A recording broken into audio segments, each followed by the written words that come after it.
नमस्कार, मैं हूं आपके साथ दिव्या सिंह और आप देख रहे हैं आर्या न्यूज। खबरों की शुरुआत करते हैं। छत्तीसगढ़ के मुख्यमंत्री भूपेश बघेल ने अपने पुराने साथी और वर्तमान में केंद्रीय मंत्री ज्योतिरादित्य सिंधिया पर तंज कसते हुए कहा कि सीएम बघेल ने कहा है कि अब तो एयर इंडिया बिक चुका है। वो मंत्री किस चीज का है, उन्हें तो एयर इंडिया बेचने के लिए सम्मानित किया जाना चाहिए। बघेल का यह बयान इसलिए महत्वपूर्ण है क्योंकि शनिवार को सिंधिया का रायपुर में कार्यक्रम होना है। यहां वह बजट पर भाजपा कार्यकर्ताओं से चर्चा करेंगे। सिंधिया लंबे वक्त तक कांग्रेस में थे। सीएम बघेल ने कहा कि उनके छत्तीसगढ़ दौरे की कोई आधिकारिक जानकारी मुझे नहीं है। वो तो अपनी पार्टी की बात करने आ रहे होंगे। देश के तकरीबन हर उस राज्य में सेंट्रल एजेंसियों की छापेमारी जारी है जहां जहां चुनाव हो रहे हैं। इसे लेकर छत्तीसगढ़ के मुख्यमंत्री भूपेश बघेल ने एक बयान दिया है। उन्होंने मीडिया से चर्चा करते हुए कहा है कि आप लोगों ने देखा होगा कि क्रिकेट मैच में 11 खिलाड़ी होते हैं, कई बार 2 अंपायर भी खेल रहे होते हैं। तो भाजपा कभी अकेली चुनाव नहीं लड़ती है, आईटी, ईडी, डीआरआई के साथ होते हैं। जहां चुनाव होते हैं वहां ये सक्रिय हो जाते हैं। भूपेश बघेल ने आगे कहा कि नोटबंदी के वक्त देश के पीएम मोदी का दावा था कि इससे काला धन वापस आएगा। अब छापे में जो धन निकल रहा है वो कहां से आया, ये तो स्वीकारे कि नोटबंदी विफल थी, या कहे कि देश में काला धन है ही नहीं, और है नहीं तो छापेमारी में आ कहां से रही है।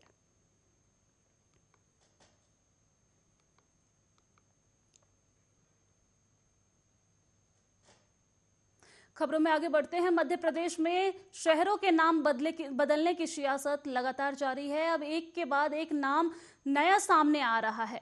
होशंगाबाद के बाद अब मध्य प्रदेश की राजधानी भोपाल के नाम बदलने की मांग उठने लगी है। अब शिवराज सरकार में चिकित्सा शिक्षा मंत्री विश्वास सारंग ने भोपाल का नाम बदलकर भोजपाल करने की मांग की है।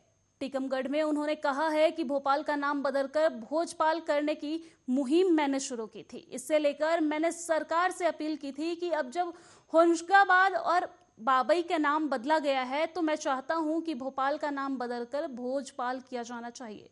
विश्वास सारंग ने कहा कि भोपाल का नाम बदलकर भोजपाल करने के लिए मैं मुख्यमंत्री शिवराज चौहान को पत्र लिखने वाला हूं। विश्वास सारंग ने यह भी कहा कि गुलामी के हर प्रतीक को हम बदलेंगे।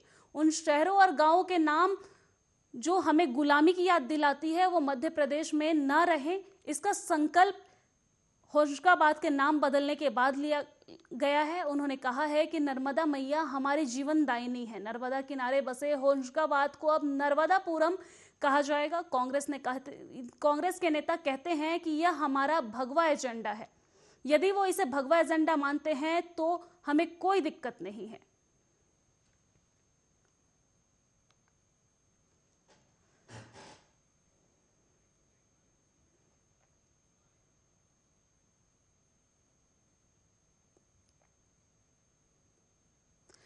छत्तीसगढ़ सरकार धान खरीद को लेकर सतर्कता बरतते नजर आ रही है और धान को सुरक्षित रखने के लिए करोड़ों रुपए खर्च कर रहा है। तो वहीं दूसरी तरफ प्रशासन के आदेशों को अपने पैरों तले रौंदते मंडी प्रबंधक खुले आसमान के नीचे धान को बर्बाद होने के लिए छोड़ दे रहे हैं। दरअसल होशंगाबाद धान मंडी में मंडी प्रभारी और मंडी प्रबंधक की मनमानी थमने का नाम नहीं ले रही है, जिसके चलते लाखों रुपए का धान का नुकसान हो रहा है और धान आसमान के नीचे बर्बाद होते हुए नजर आ रहे हैं।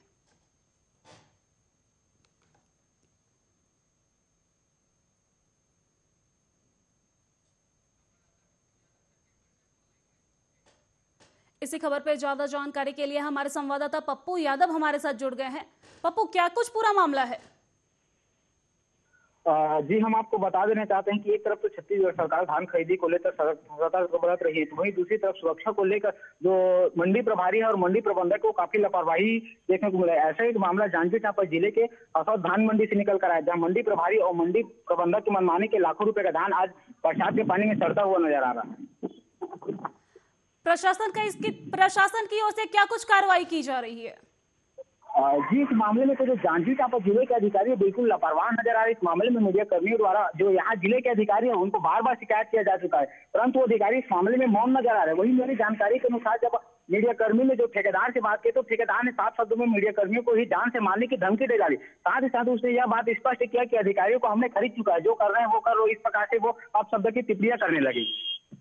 पप्पू, हम ये भी जानना चाहेंगे कि इसके बाद ग्रामीणों का क्या कुछ कहना है, क्या कुछ मांग है? जी, इस मामले में तो ग्रामीणों का मांग है कि ऐसे लापरवाह मंडी प्रभारी और अधिकारियों को तत्काल निलंबित किया जाए और आगामी आने वाले समय में इसे इस प्रकार का कृत्य करने के लिए मंडी प्रभारी न बनाया जाए। लेकिन परंतु अधिकारी इसमें मोटी रकम खाकर इस मामले को केवल चलता करते हुए नजर आ रहे हैं। जी पप्पू, बहुत बहुत शुक्रिया आपका। आगे भी अपडेट्स के लिए हम आपसे जुड़ते रहेंगे।